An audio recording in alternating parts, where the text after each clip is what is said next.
I'm Mark, and I just saw a movie tonight, and I'm going to tell you all about it. It's about us. Welcome back to Adverse Feelings. I'm Mark. I'm Heather. Okay, so tonight we're going to bring you a review. Adverse reviews. Yeah, that's it. Maybe I'll have it called that. Just Adverse reviews. I might do that. Anyway, we went and saw Us. It's a movie, just came out like last weekend. I know we're a little bit late to this party, but whatever the hell. It's by Jordan Peele. He's the guy that did Get Out, right? And before that, he was a comedy dude with Key and Peele. Yeah. And so this is the second movie. He likes some thrillers. And what's it about? Okay. Got a family, goes on vacation to their summer home, or their summer home? Yeah. I guess. Yeah. I guess what they call it, summer home, why not? And they're getting ready to just have a good time, and then people show up, and they look just like them. You're already giving away spoilers without having warned people about Spoilers. Fine. Before I start this, spoiler alert. So they look just like them, and then the wackiness starts, and it's throughout the whole movie. It's pretty tight. The pressure's on right from the very beginning, and it's like even their day at the beach is like tense. I mean, did you feel that when she was like? Yeah, 'cause she didn't want to go to the beach. But she thought it was because the first part of the movie, it shows her as a little girl and she disappears on the beach and has a really weird experience on the beach. Right. So you assume that's what the tension is about. She has PTSD. Yeah. And they did it all really well. And then, oh gosh, that night people come in, they start trying to break into their house. And really easily too. I mean, it's like they just get in there.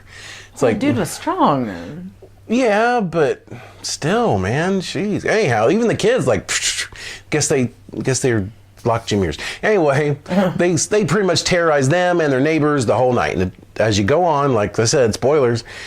It turns out there's a groups of people under the boardwalk, under the sand, down in the tunnels that nobody uses, and they just been living there forever and ever. So you get the sense that as the story progresses, they go down into those tunnels and they kind of find out what's happening. They kind of explain it, and they can explain it. It's explained. There's a lot that's not explained. Well, yeah, a lot of it's left up to him.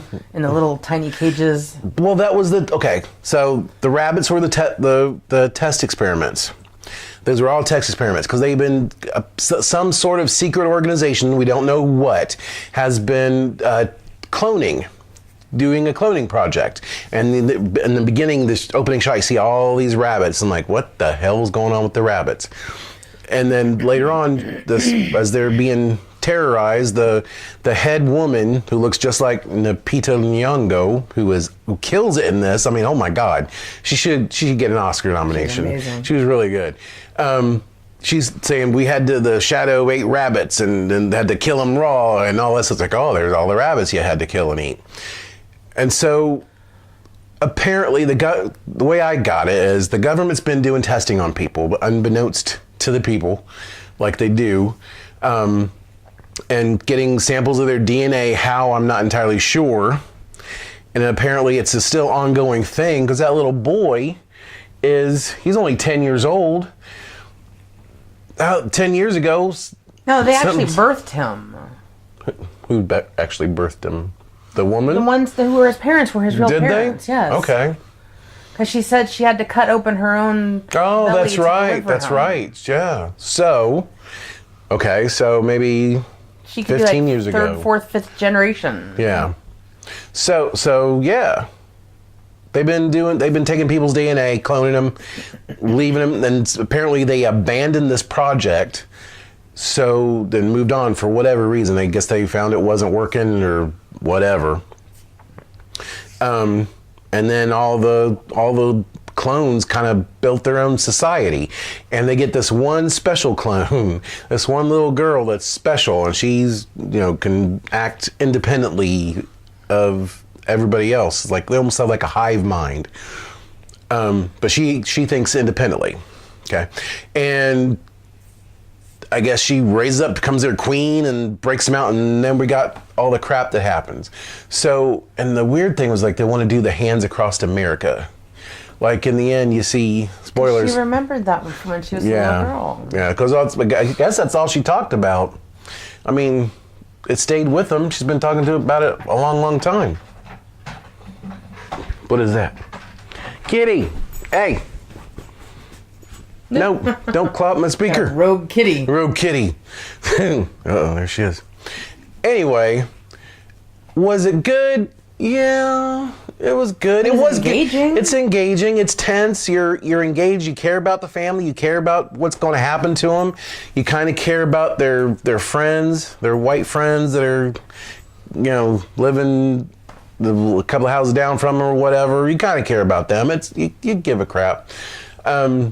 But I did not like the ending. I didn't like the ending. And there's this one conversation that happens, okay, before the ending. There's a conversation that happens where this girl, the 14-year-old girl or however old she is, wants to drive the car. And her mom's saying, get out of the seat. She's like, no, I'm driving. You're hurt. I've given all those reasons. I'm like, why is this conversation even taking place? I'd be like, get out of the seat. I'm driving. I'm not going to let some little kid fucking drive a car like that. What the who argues like that in the middle of a life-threatening situation? That I didn't like. Other than that, it was good. And it had this ending that I just did not agree with. I was like, man, really? You get us all through that, and then it made sense. And boom. It made sense. Yeah, it makes sense, but it's just one of them Twilight Zone endings, like a bad Twilight Zone episode. Because the girl was 2.5 hours long. She was the only one who could talk. Yeah. Out of all of them. Yeah. So you knew something was weird. Yeah. Yeah. And she didn't move like them. She moved with grace. Yeah. But would she still have all her ballet moves? Or unless I don't think for that long? I don't think she was as polished. You'd think she'd be getting rusty after a while, man. You're living in seclusion in the dark, for Christ's sake. You don't do the bullshit that often. But other than that, it's a good movie. It's a solid movie.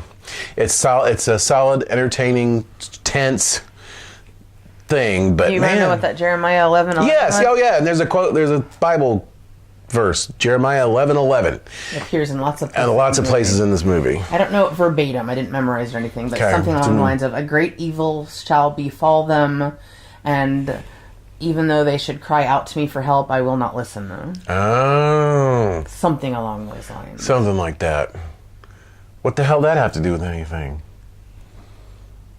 God didn't help them any when they were being slaughtered. I guess, but they do deserve all that crap. Started those experiments. But the Napita and Nyong'o and what's his face? They're just fighting Winston. back against the man. Man, I guess, but whatevs. So, have you seen it? What'd you think of it?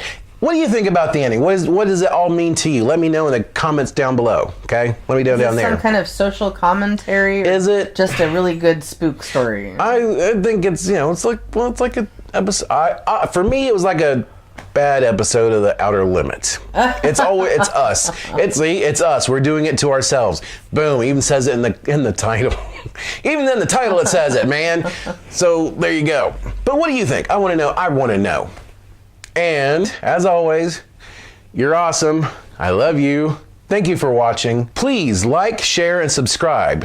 I got a ton more of these videos. You can go watch them. Go watch them over there, wherever the hell you're going to watch them. And I'm going to be making these every week, okay? So, thanks for watching. See you later next time.